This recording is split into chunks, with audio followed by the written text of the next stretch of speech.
Sabah adalah negeri di bawah Bayu yang kaya dengan sumber-sumber alam semula jadi, hutan, galian, flora dan fauna hinggalah kehidupan laut.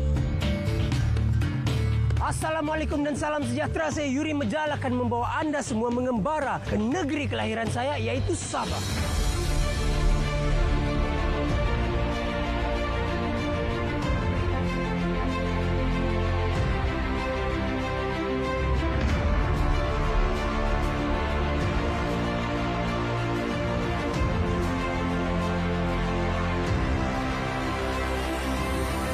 Dalam 13 episod ini saya akan menggegarkan daerah-daerah yang menarik di Sabah ini sambil ditemani oleh peserta-peserta Undung Ngadau untuk bersama-sama merasai keindahan alam semula jadi, lokasi penginapan bajet, mengupas sejarah, mengenali suku kaum, merasai makanan-makanan tempatan Sabah, buah-buahan tempatan Sabah yang memang sadap bageng, dan yang paling penting sekali, kita akan mencuba semua aktiviti yang mencabar. Jadi, saksikan saya Yuri Mejal dalam rancangan Bagagar Bah!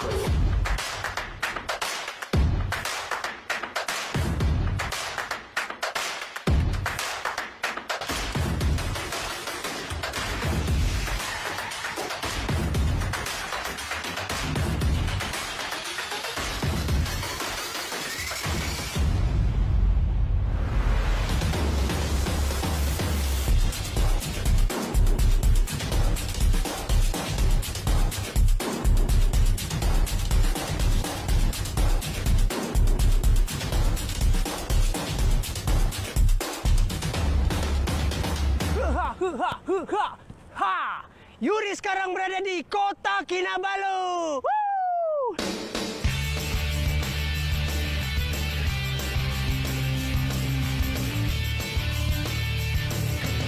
Menurut rekod sejarah Bandaraya Kota Kinabalu ini bermula lebih daripada 100 tahun dahulu. Menarik atau tidak? Jadi, Kota Kinabalu ini dahulunya dikenali sebagai perkampungan kecil iaitu Diasoka, kemudiannya bertukar menjadi Singgah Mata, diikuti dengan Api-Api.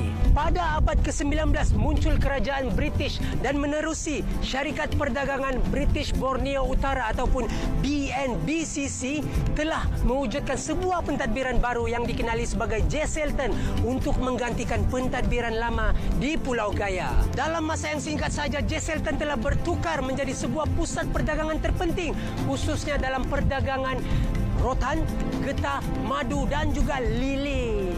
Tidak berapa lama kemudian nama Jesselton telah bertukar menjadi Kota Kinabalu. Sekarang KK ni dikenali sebagai pusat pentadbiran utama negeri Sabah kerana perkembangan ekonominya yang pesat. Jadi apa lagi yang menariknya tentang KK ni? Apa lagi sejarah yang Yuri mau kupaskan dan kongsikan kepada anda semua? Dan semestinya Yuri ada tetamu khas undangan Yuri dalam episod Kota Kinabalu ini, yaitu Undung Ngadau, Ratu Cantik Sabah sendiri. Siapakah dia? Jangan kasih lama, jom kita cari dia.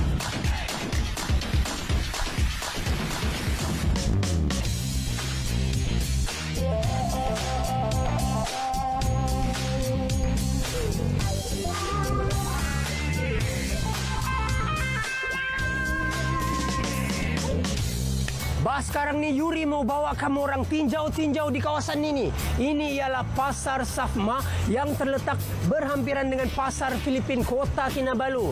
Jadi bagi mereka yang ingin membeli makanan laut yang segar bugar, di sini ada menjual ikan, udang, sotong, ketam pari dan juga pelbagai jenis lagi makanan laut. Jadi apa lagi yang menariknya yang ada di sini? Jom kita masuk.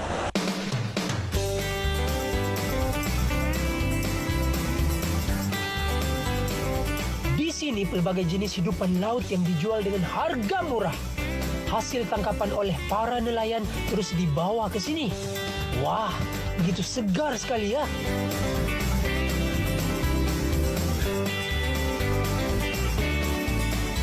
Sekiranya anda mahu membawa makanan laut yang basah ke Semenanjung, di sini beberapa buah kedai menyediakan perkhidmatan bungkus kotak untuk dibawa menaiki kapal terbang. Penjual akan meletakkan ais di dalam bungkusan keras dan diikat dengan kuat. Harga untuk satu bungkusan ialah RM25. Di sini anda akan rambang mata sebab ikan, sotong, udang bersaiz besar dijual dengan separuh harga dari Semenanjung. Siap boleh tawar-menawar lagi. Seterusnya saya sudah ada temu janji bersama tetamu Unduk Ngadau. Wah, mari kita ke sana ya.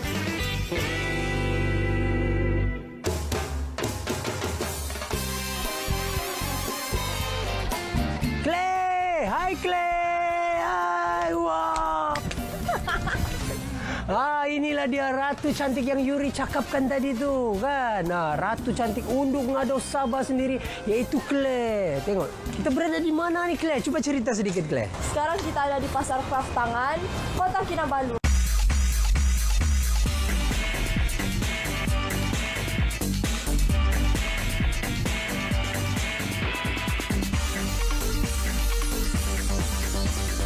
Ya, betul. Di sini pelbagai jenis craft tangan yang dijual di dalam nih. Lepas tu ada lagi orang kata servis lah kan untuk menjahit pakaian. Wah. Yuri pun macam mau kasih panjang. Boleh tak kasih panjang seluar saya ni? Boleh, hantar sejak Tengok nampak pendek.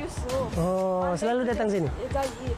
Oh, pelanggan tetap lah ni. Betul. Jadi mesti ramai yang ingin berkenalan dengan Unduk Ngadau kita ni kan. Yuri bawakan khas untuk anda. Mari kita berkenalan sendiri dengan Clay. Silakan, Clay. Halo, nama saya Clay, berumur 18 tahun. Sekarang menetap di Kota Kinabalu, Sabah. 18 tahun. Mesti masih belajar nih kan. Sekarang sedang belajar di Kolej Matrikulasi Labuan dalam bidang Computer Science. Inilah orang putih kata beauty with brand kan. Jelita dan pandai lagi. Jadi sekarang nih kami sudah ada temu janji bersama nih mau ronda-ronda Kota Kinabalu nih kan, Clay. Jadi kita mau pergi mana selepas ni, Clay? Jangan cerita dulu. Nantikan seterusnya dalam Bagagarba. Pasar Kraftangan Kota Kinabalu lebih dikenali sebagai pasar Filipina di kalangan penduduk dan pelancong. Terdapat beraneka kraftangan dijual di sini. Selain cenderamata dan kraftangan tempatan seperti rantai kunci dan ukiran kayu, terdapat juga kraftangan daripada negara-negara Asia yang lain. Wah. Pada awalnya, kebanyakan produk yang dijual adalah hasil kraftangan daripada negara Filipina sahaja. Kemudian ianya berkembang dan terus berkembang. Kraftangan tempatan dan produk negara lain juga mula dijual oleh peniaga di sini. Pasar ini kini menjadi antara kawasan popular di bandaraya Kota Kinabalu.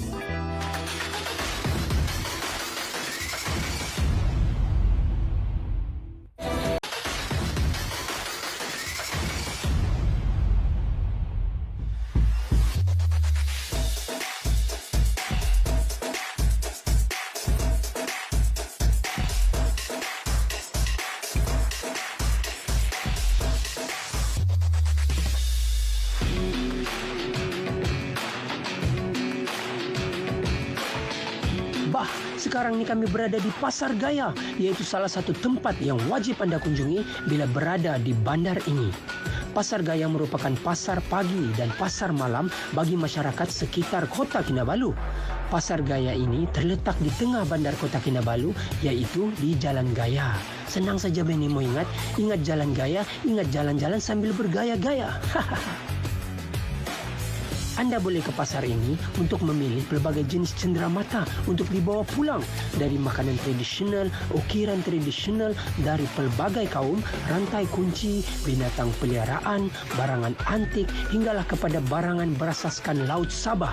Boleh Anda dapatkan di sini. Rambang mata dibuatnya. Sekiranya Anda ingin membeli belah dengan tenang di pasar ini, datanglah sebelum pukul 8 pagi.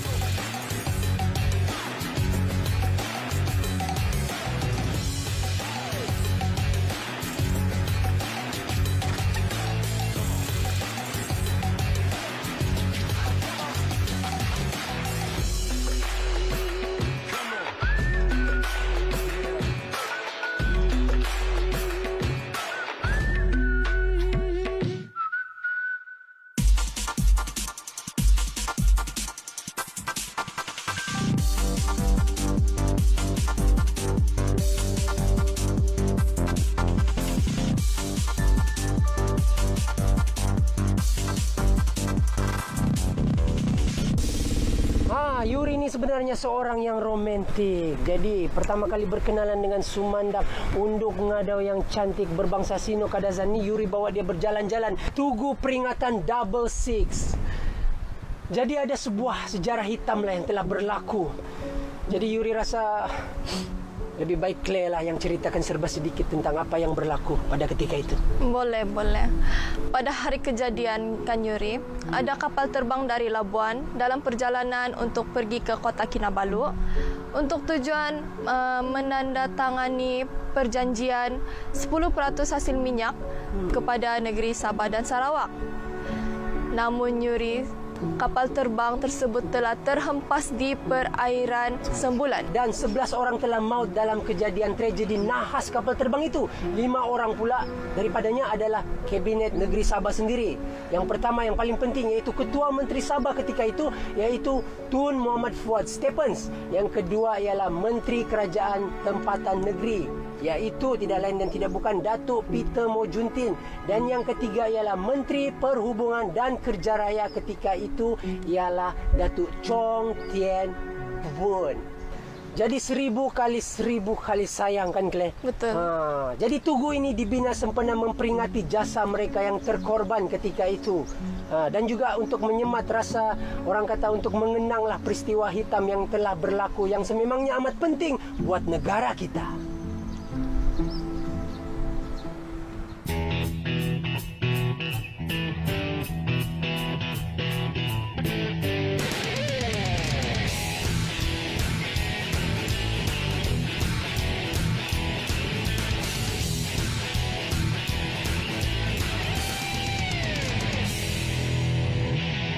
Kami memilih untuk pergi ke Pulau Manukan kerana pulau ini menawarkan aktiviti yang ingin kami cuba.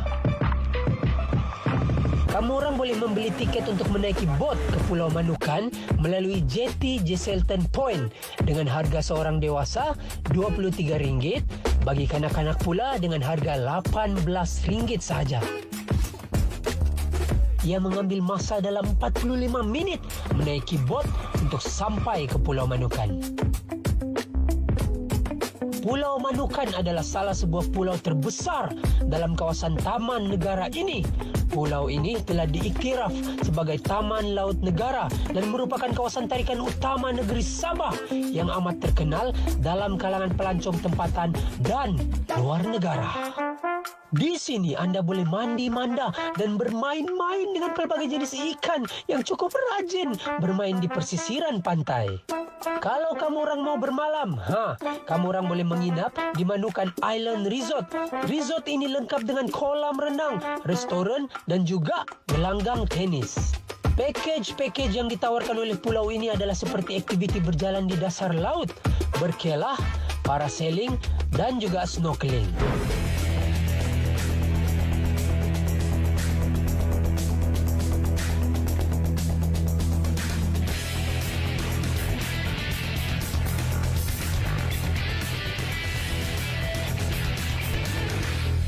Sekarang ni kami mau buat aktiviti lasak kami seterusnya, iaitu berjalan di dasar laut ataupun sea walking, kan? Mari kita tanya. Aku punya unjuk ni. Sudah bersedia tak? Bersedia. Ya, saya sudah. Sebelum ni dia hanya berjalan di atas pentas peragaan. Kita mau tengok pula macam mana kejadiannya kalau dia berjalan di atas tadi dalam dasar laut ni.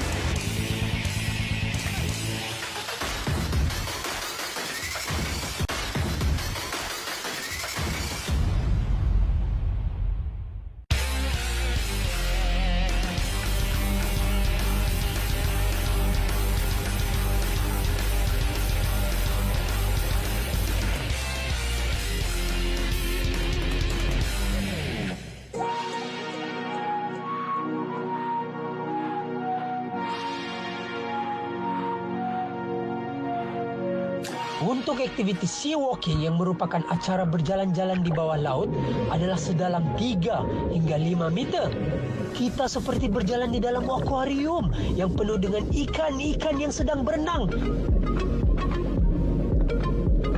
Pengalaman yang tidak dapat dilupakan bila berada di dasar laut ini, kami dapat menikmati keindahan laut sambil ditemani dengan sekumpulan ikan yang begitu jinak.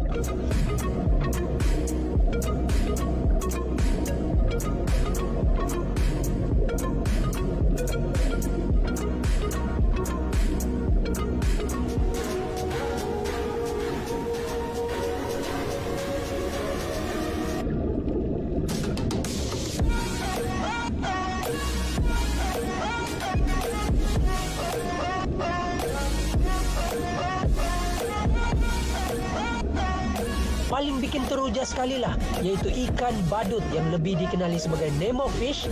Kami boleh melihat dengan lebih dekat. Boleh pegang-pegang lagi. Kalau kamu orang ingin membuat aktiviti ini, pastikan kamu orang jenis yang tidak takut air laut lah. Sebelum melakukan aktiviti ini, kamu orang akan diberikan dengan bantuan helmet yang dipanggil Helmet Diving System seberat 35 kg. Ia bertujuan untuk bagi udara kepada kamu orang dan anda mampu bernyawa di bawah air. Berjalan laut adalah sukan laut baru yang membolehkan seseorang menikmati dunia bawah laut tanpa perlu menguasai kemahiran scuba. Syok kan?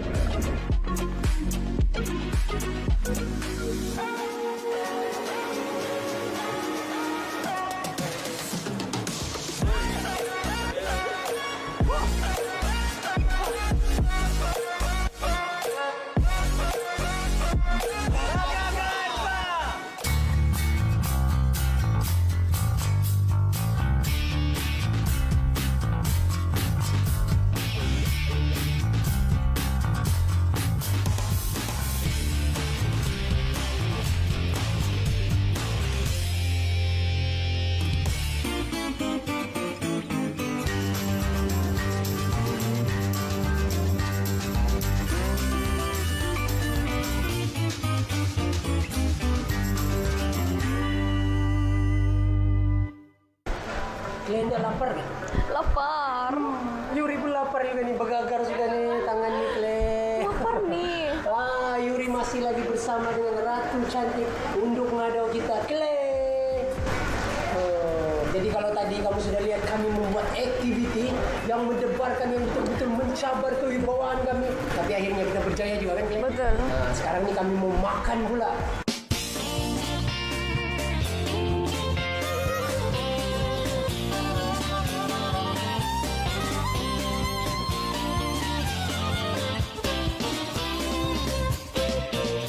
Restoran Asia Rasa Cafe menyediakan konsep sajian ala masakan kampung yang digabungkan atau fusion bersama masakan tradisional negara Asia yang lain. Menu pada hari ini yang ingin kami kongsi bersama kamu orang ialah makanan tradisional yang terkenal di Sabah, iaitu ambuyat. Ambuyat merupakan sejenis hidangan yang berasal daripada bahagian batang. Batang apa? Batanglah dalam sagu sawit. Jadi kebanyakan yang datang ke sini semata-mata mau makan nih, mau rasa nih. Betul. Jadi macam mana cara buat nih, Clay? Mula-mula kita akan campur sagu dengan air panas dan gaul sampai dia pekat macam ni. Ambuyat dimakan dengan garfu buluh yang dipanggil candas dengan menggolekkan kanji sekitar mata garfu dan kemudian celup ke dalam kuah ambuyat dan makan bersama pucuk ubi bunga kepayas, sayur lebiding, paku pakis goreng, latok, agar-agar rebus, bambangan, tempoyak petai, sambal mangga goreng, hinaba sotong dan udang, rebung manis dan ikan bakar. Kamu orang wajib cuba.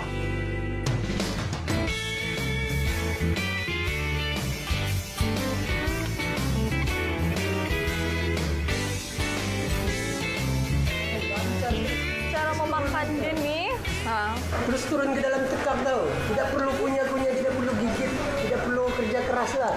Terus boleh telan sedap. Orang coba, rugi kalau nak coba. Beroperasi semenjak tahun 2011, restoran ini sudah berjaya mendapat pelanggan setia yang sememangnya gemarkan hidangan di sini dan tidak putus-putus berkunjung untuk menjamu selera.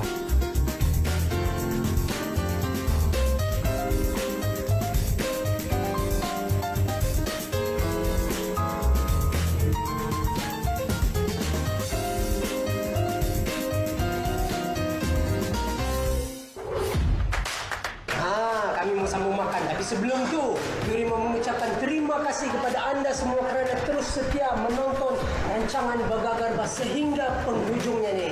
Tapi jangan lupa, episod akan datang yang lebih mendebarkan, lebih mencemaskan, lebih menarik, lebih padu, lebih rancak, lebih tidak bikin berdosa dalam rancangan Bergagar.